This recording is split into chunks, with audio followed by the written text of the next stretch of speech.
Bismillahirrahmanirrahim. Assalamualaikum warahmatullahi wabarakatuh. Alhamdulillah. Wassalatu wassalamu ala rasulillah wa ala alihi wa sahbihi wa man walah wa ba'd. Saudara-saudariku, dunia nampaknya tidak sedang baik-baik saja. Dunia saat ini bagi sementara orang mungkin terasa membahagiakan, menyenangkan, tapi umumnya kita mendapati keadaan yang sangat jauh berbeda saat berbagai macam tindakan kriminal sedemikian marak untuk terlihat, marak untuk terdengar, marak untuk disaksikan. Bukan hanya pada sesuatu yang tampak di hadapan, tapi pada berita yang menyebar dari berbagai seantero negeri dalam kehidupan global. Akumulasi semua tingkat keburukan ini, bila kita sedikit banyak meluangkan waktu dan mengarahkan pandangan kita, maka saat ini mata dunia tertuju pada satu tempat. Tempat yang bersejarah, tempat yang melahirkan banyak nabi yang memberikan pencerahan dalam kehidupan dunia. Tempat yang menjadi persinggahan bagi sebagian nabi yang membawa risalah. Bahkan tempat berisra nabi yang sangat mulia, Nabi Agung Muhammad sallallahu alaihi wasallam. Itulah Palestina yang tidak sedang baik-baik saja. Saat sebagian dunia merasakan ketenangan, fasilitas yang baik, tentu di sana sangat jauh berbeda. Bukan hanya terdengar kisahnya, sekarang mudah untuk diakses, ditampakkan keadaannya. Orang-orang yang berkehidupan tenang dan nyaman di Palestina, khususnya di Gaza, di utara, mesti berhadapan dengan peluru, mesti berhadapan dengan rudal, mesti berhadapan dengan tank, dan bukan hanya mengeksekusi mereka, tapi juga mengusir warga yang ada di dalamnya untuk berpindah.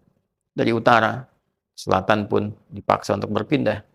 Ini keadaan yang berlangsung di Rafah, saat sebagian besar warga Palestina hanya mendapatkan tempat itu untuk berpijak, mengungsi dalam kondisi yang bahkan tidak ideal.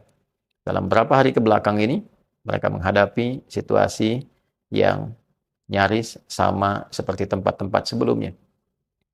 Tembakan, ancaman, berbagai macam jenis-jenis tindakan yang tentu bukan hanya mengancam kepada jiwa, tapi juga meruntuhkan berbagai macam harapan dan cita-cita berkehidupan. Dalam suasana demikian, semua terpanggil, setidaknya dengan nilai kemanusiaannya. Maka hal yang sebelumnya nyaris tidak terjadi, bahkan sekarang nampak ke permukaan. Di Amerika, para mahasiswa, mahasiswi yang bergerak dari Columbia University, dari kampus-kampus yang lain, memberikan sifat toleransi kemanusiaan mereka untuk menyuarakan kegelisahan tentang situasi yang terjadi di Palestina. Bahkan beberapa dalam sesi wisuda, ada beberapa mahasiswi yang mengenakan pakaian-pakaian yang memberikan dukungan untuk kemerdekaan Palestina. 500 orang berpengaruh di Perancis juga mendesak Presiden Perancis Macron untuk menyatakan dan mengakui kemerdekaan untuk Palestina. Alhamdulillah, di PBB statusnya telah naik, walaupun juga kita merasakan banyak ketidakadilan. Betapa sulit bagi satu negara untuk mendapatkan pengakuan ketika ratusan negara sudah mengakuinya. Dan bukankah PBB merupakan satu tempat untuk bernaung beragam macam negara yang mengharapkan kedamaian, ketentraman, kebaikan. Untuk itu, kiranya bagi kita yang berada di Indonesia khususnya, atau Muslim dimanapun, tidak melupakan Palestina. Karena Palestina bukan hanya bagian dari sejarah. Palestina adalah bagian dari nilai-nilai kehidupan yang menyemai perjalanan syariat Islam. Dari situ pula beragam nabi baik dilahirkan dan membawa risalah. Ke Masjidil Aqsa, Nabi Muhammad SAW melakukan Isra, bahkan mengatakan, La tasyuddur rihal, janganlah kalian semua menguatkan keinginan untuk bepergian, illa thalathati masajid, kecuali kepada 3 masjid, yaitu Masjidil Haram, dan Masjid Nabi, juga Masjid Al-Aqsa. Maka dari itu, saya mengajak kita semua untuk selalu setidaknya mendoakan.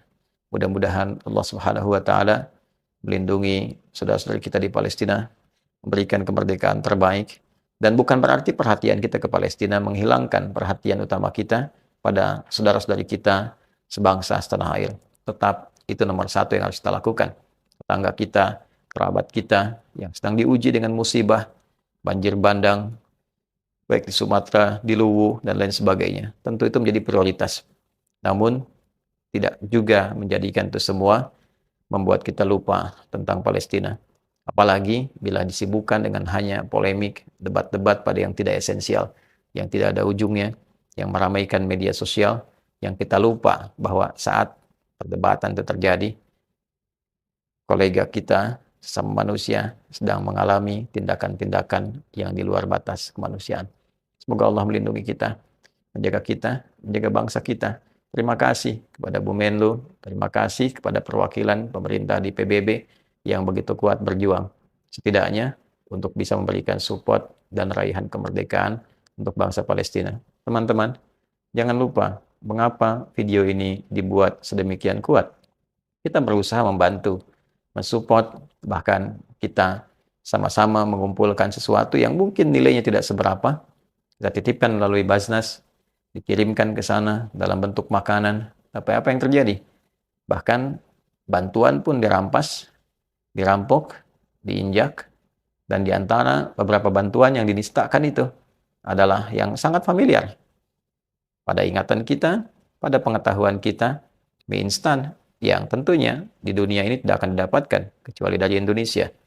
Maka bila dengan semua itu kemudian telah terjadi, belum membuat mata kita terbuka untuk memberikan doa-doa maksimal, maka dengan cara apa lagi Allah menampakkan kepada kita setidaknya untuk melahirkan nilai kemanusiaan kita. Sekali lagi, semoga Allah mengampuni kita semua, memaafkan kita, dan menjadikan negeri kita kuat sehingga punya pengaruh besar di dunia ini untuk menjaga kedamaian seperti amanat dari pembukaan undang-undang kita yang mengharapkan perdamaian abadi untuk semuanya. Hadi Hidayat. Assalamualaikum warahmatullahi wabarakatuh.